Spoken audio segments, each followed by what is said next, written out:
¿Qué sucede? Dentro de la empresa hay una pérdida absoluta de los principios, de los valores, no existe la meritocracia, no existe el desarrollo de carreras, no existe absolutamente nada que no sea una cultura de la corrupción. Pero siguen habiendo un grupo importante que es absolutamente recuperable y que nosotros tendríamos que reeducar. Y digo nosotros porque dentro de ese 30%, los dementes, el grupo de dementes, pues hay algunos que estamos empeñados en eso. Es tremendamente complicado porque la visión que tienen muchos de que hay que entrar con un machete cortando cabezas no existe. Ese no puede ser, no existe y además no es la solución. Lo otro es que, y aquí sí creo que el mundo político necesitaría tener un cambio profundo en su aproximación y creo que allí es lo más complicado. Petróleo de Venezuela tiene que redimensionarse. La PDVSA que teníamos antes no puede volver, no hay forma de que eso sea así.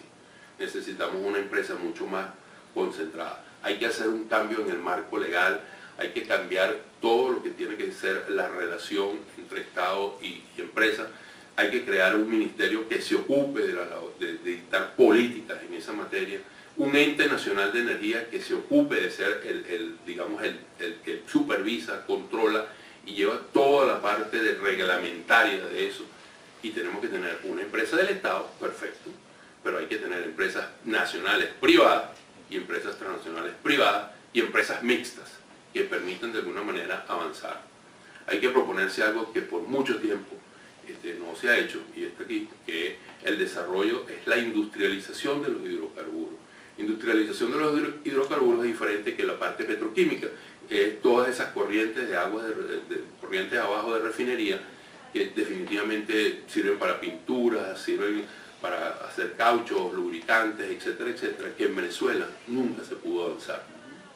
Y eso fue propia responsabilidad de PDVSA, por aquella cerco absoluto que nadie me toca esto, y definitivamente en Paraguaná hay una gran oportunidad de hacerlo y sería un lugar ideal para ello. El desarrollo petroquímico, el desarrollo del gas, son elementos demasiado importantes.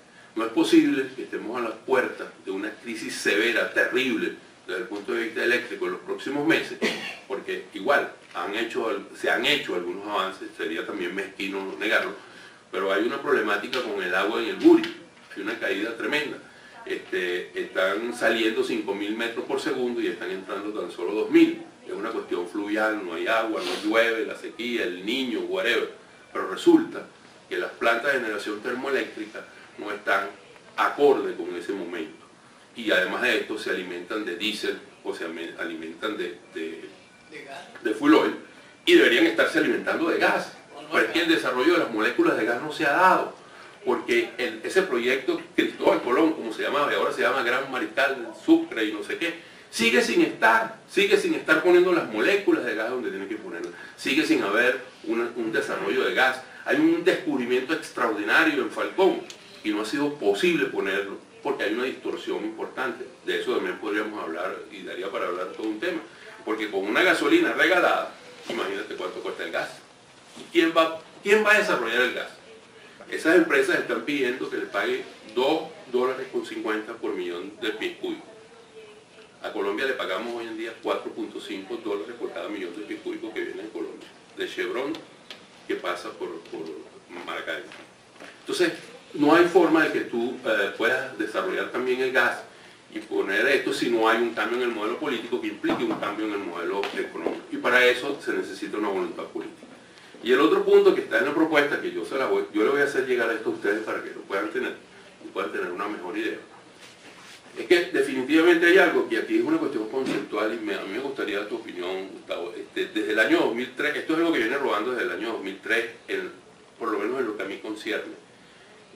Yo lo había hablado en varias oportunidades con Alberto Quiroz Corradi y con Monaldi el viejo. Monaldi el joven está por allá en Washington, ¿no? Esto es la regalía. Ajá. Esa es digamos, para ponerlos en términos exagerados, era una visión bastante elitista de lo que había que hacer, pero muy interesante, que dio motivo a muchas discusiones. Justo en paralelo nació una propuesta que decía Petróleo para el Pueblo, de un grupo que estaba en el estado de Aragua y que empezaron a promover la idea del bono petrolero. En el medio de eso, pues intervinimos y tratamos de conciliar las partes. Recuerdo varias reuniones. Y las partes es que la regalía en sí pertenece al Estado, no al gobierno. El gobierno debe tener el acceso al impuesto sobre la renta y el acceso a los dividendos, a un porcentaje de los dividendos, porque los dividendos también son de los accionistas.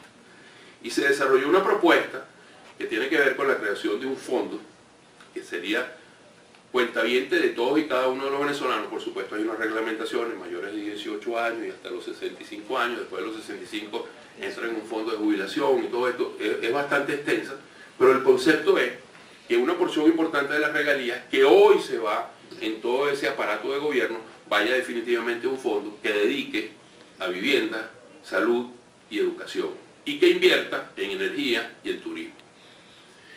Y eso tiene una connotación importante, porque también yo lo pude ver en el tiempo en PDVSA, los estados, el estado Zulia, el estado Monagas, el estado Anzoátegui, el estado Barinas, el estado Falcón, bueno, Falcón no tanto, pero también, y el estado Apure, pues reclamaban su alícuota de su producción. Pero si uno se pone a ver, entonces Yaracuy, Cojedes, Mérida, Táchira, entonces no tienen ningún derecho. Este tipo de distribución pues es muchísimo más amplia, democratiza esa distribución y no lo hace. Cambia a mi modo de ver las cosas, y después de muchas discusiones, le cambiaría la percepción al venezolano, a los accionistas venezolanos, de la visión que ellos tenían antes del petróleo desde el punto de vista de que era elitesco, a la visión que tienen ahora, que es absolutamente populista, a una visión de progreso. Y creo que lo hablamos en su momento, y te digo desde el 2003 hasta el 2004 allá, lo hablamos con bancos en Venezuela, con entes bancarios, lo hablamos con Morgan Stanley, lo hablamos con JP Morgan, y ellos le fueron dando la forma, y es posible y es factible desde el punto de vista operativo. Esos son tipos de cambios que se proponen, que pueden ser en el mediano plazo, pero que necesitan un cambio en la mentalidad, en la voluntad política. Ya lo que me dice Gustavo de su cambio en la estatización, yo creo que lo que está planteado, o cómo nosotros hemos definido este cambio, es de la estatización total a la nacionalización sustentable. ¿Y por qué decimos nacionalización? Término que a mucha gente no le gusta. Porque definitivamente, desde el punto de vista de la nacionalización, significa participación de los nacionales en el negocio. Y eso es lo que estamos buscando con esto. Participación de las empresas privadas nacionales, participación de los venezolanos, como existe en Colombia. Ecopetrol tiene 10%, tienen un tiempo de hace rato que Santo quiere meter el 20% de Ecopetrol en la bolsa.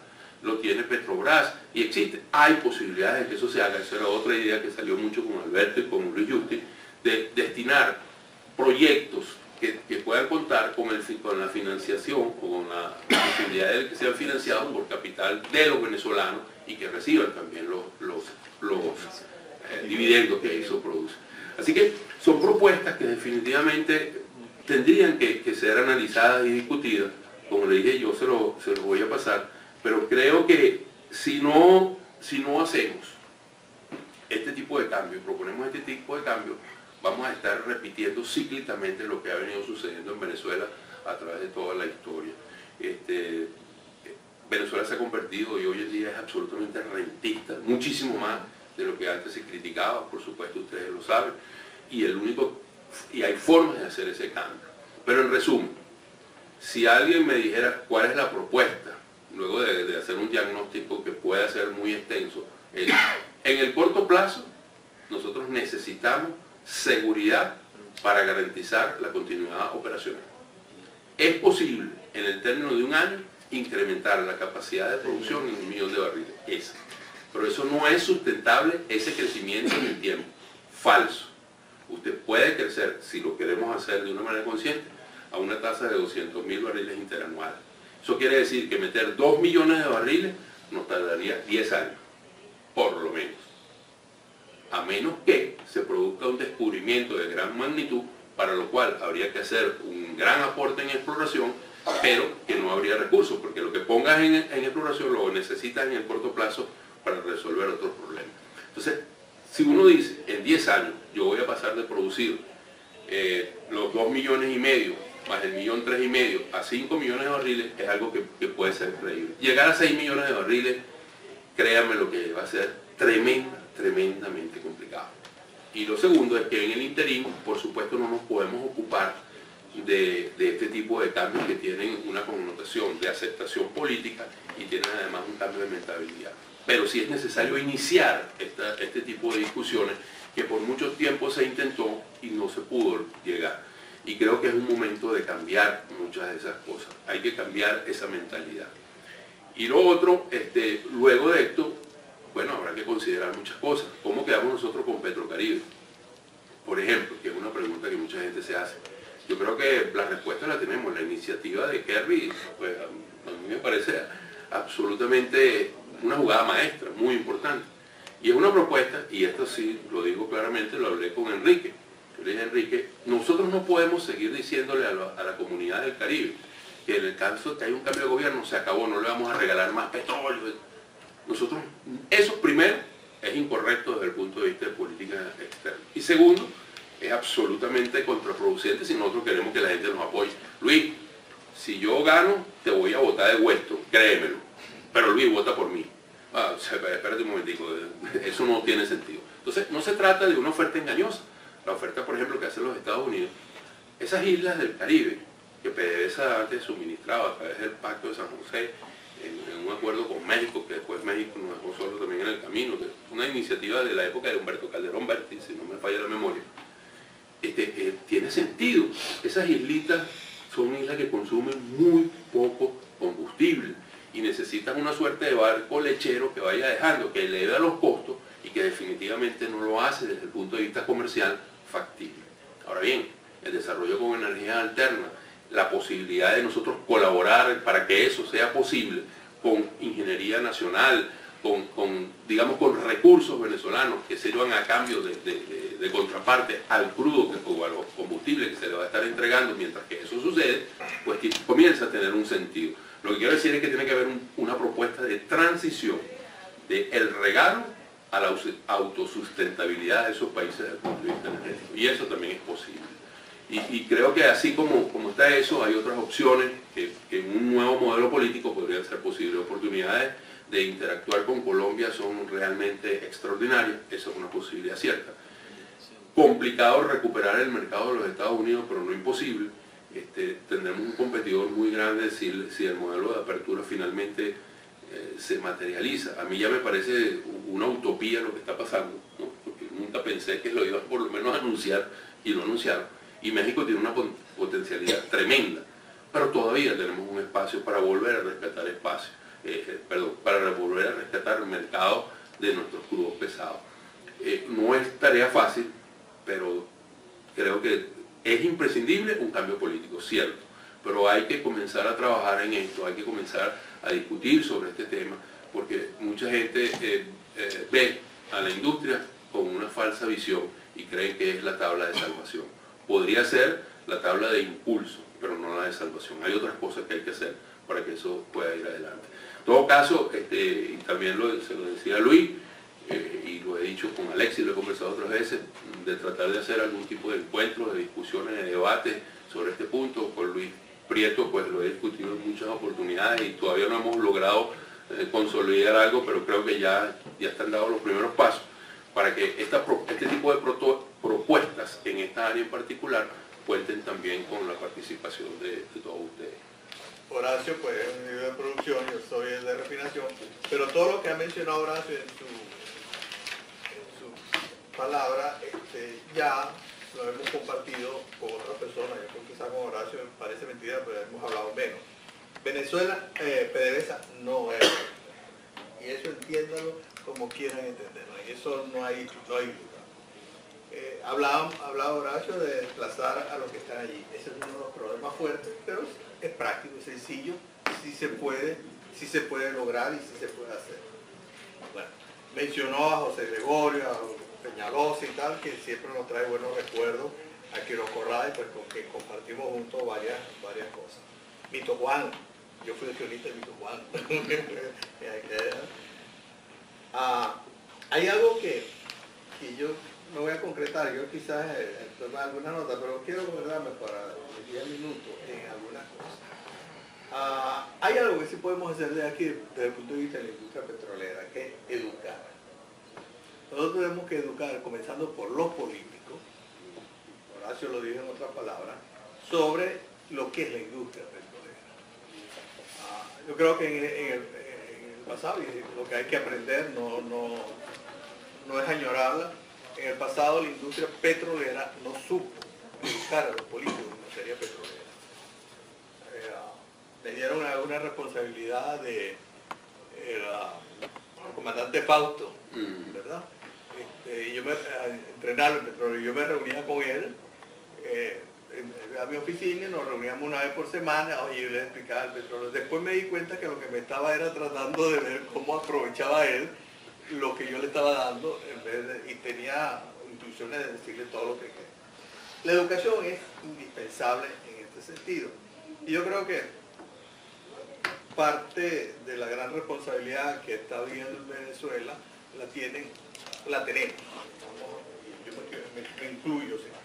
Las personas que éramos capaces, preparadas a hacer algo, que nos alejamos no de los partidos, sino de la política nacional de Venezuela y nos dedicamos a vivir nosotros y le damos el espacio libre a Inés. Yo creo que nosotros en eso hemos sido responsables. Y entonces pues tenemos que Entonces definitivamente el problema de educación se tiene que llevar hasta el pueblo venezolano. Me voy a atrever a mencionar ¿cómo se llama? El Reventón 3, la película. Claro. La película que acaba el documental que acaba de terminar, yo no sé si lo han visto, Carlos Taiza, que se llama El Reventón 3, que es la industria petrolera desde su nacionalización hasta 1929, y una de las cosas que queda plasmada ahí clara es que no supo la industria petrolera llevar ese mensaje de meritocracia, de valores, bla, bla, bla, bla, al pueblo venezolano. Entonces lo que creó fue odio, o sea, no odio, reserva y una isla entre la isla y todas aquellas cosas que nos Caja negra. ¿Ah? La caja negra. La caja negra. Quien nos han dado que sí lo estábamos haciendo bien es este gobierno, que ahora no ha sido el mejor propagandista nuestro, ¿no? En ese sentido. Bien.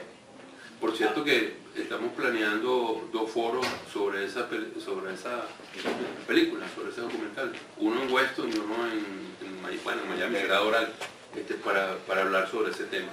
Disculpa, Luis. Sí, no, hay algo que, por supuesto, al mencionarlo me tocó el corazoncito, que fue el CIED, que es el Centro de Educación, de Desarrollo, Centro Internacional de Educación. El título era un rollo, había que cambiarle, pero era la Universidad Corporativa. Nosotros en 4 años, cuando digo nosotros, la industria petrolera en 4 años logró ser la segunda universidad corporativa del mundo, en escasamente 4 años. Pues yo me tocó el corazoncito porque fui miembro de su primera junta directiva y me pareció un proyecto bellísimo después que entré. Porque cuando me nombraron casi renuncio, porque yo vengo de operaciones con 2 revólveres en la cintura y me van a poner en educación, yo no sé manejar eso y tal, bla. Hablando con Yuti, me explicó cuál era el concepto que había detrás de eso y me enamoré del proyecto que todavía sigo. Eso lo acabaron, lo cerraron, eso no se sabe para qué sigue, ¿no? Había la proyección era de que todo individuo que tuviera potencial ejecutivo tenía que pasar por el centro de educación. Entonces tenía unas dimensiones. Simplemente a título de información tuve oportunidad de visitar la de Motorola, la de General Motors y la de General Electric, y era impresionante. Entonces cuando uno dice, oye, llegué a ser la segunda después de haber visitado aquello, era un orgullo para nosotros. Esto aborda, pues, lo que usted había mencionado, que era el problema de la comunicación, de la propaganda.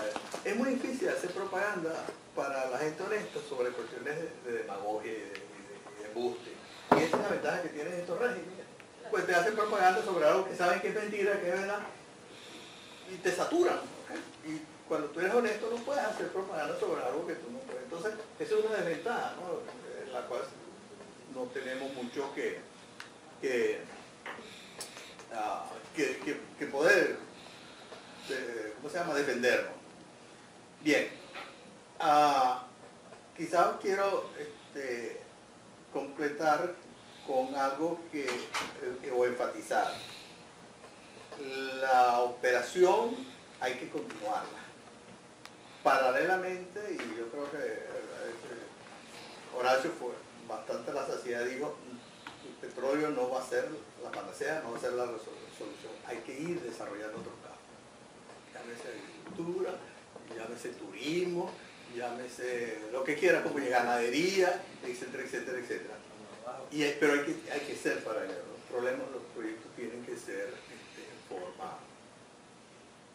El 70% de los que estamos en el exterior decimos que no regresamos, entre eso soy yo que digo que no regreso, y no porque no me gustaría, sino porque yo ahora entiendo algunos extranjeros que llegaron a Venezuela y cuando la situación de Chávez, yo decía, pues tú no te vuelvas a Italia, y dice, no vale, para mí es muy difícil volver a Italia y España, yo me quedo aquí.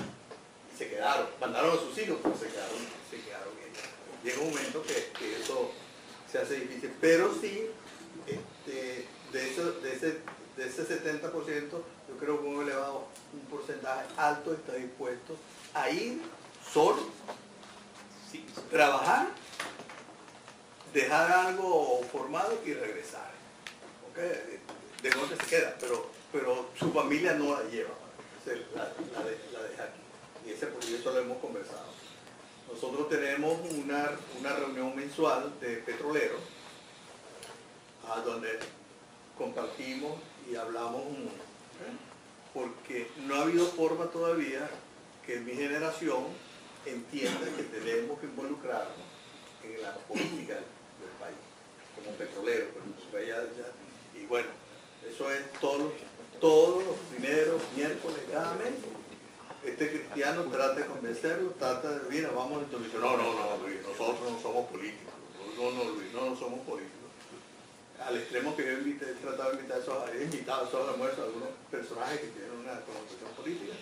Me dicen, Luis, ¿y por qué trajiste a ese señor? Okay. Señores de prestigio y que ellos respetan, pero el almuerzo no es político. Entonces, para resumir, quiero repetir lo de no es recuperable, la industria petrolera no es recuperable. ¿La industria o la empresa? La empresa. No es recuperable, la industria tiene que tener otro formato y hay que, en alguna forma, nosotros mantener el proceso de seguridad. Aprovechando, con esto termino, estaba yo en una reunión y había una señora cubana que había venido aquí a Miami a visitar a sus familiares. En lo que ella se entera de que yo soy venezolano y del mundo petrolero, me dice, mire, caramba, nosotros tenemos miedo de que Chávez de que Chávez lo saquen, porque entonces no vamos a tener petróleo. Señora, esté tranquila, en lo que salga Chávez se van a tener más petróleo y más petróleo, porque definitivamente lo que van a tener es bajo otras condiciones. Yo manejé un proyecto por 3 años de recuperar la refinería de Cienfuegos, un proyecto muy interesante, con 2 gobiernos, con Carlos Andrés y después con Caldera, para recuperar la refinería de Cienfuegos. Y creo que aprendí a conocer bastante de la refinería. La refinería en ese momento tenía una capacidad escasamente de 32.000 barriles diarios. Y bueno, ¿cómo se llama? Su tecnología era instrumentación neumática. Y aquello era terrible. Me prohibieron ir a Cuba. Yo tenía que reunirme con estos señores en Venezuela, en de esas. Nos trajimos 15 personas para formarlo. Entre eso, el que iba a ser director de refinación. Y tengo que confesarme de forma inocente, no sabía que entre eso había infiltrado ya personas para adoctrinar y meterse en la política y caí de inocente. Como caí de inocente cuando fui presidente del Instituto Nacional de Deportes, con los entrenadores. Había entrenadores que su función en el monte era Y uno no estaba preparado para eso, pues no era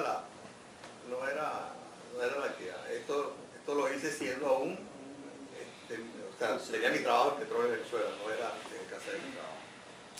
No sé, con esto pues completo.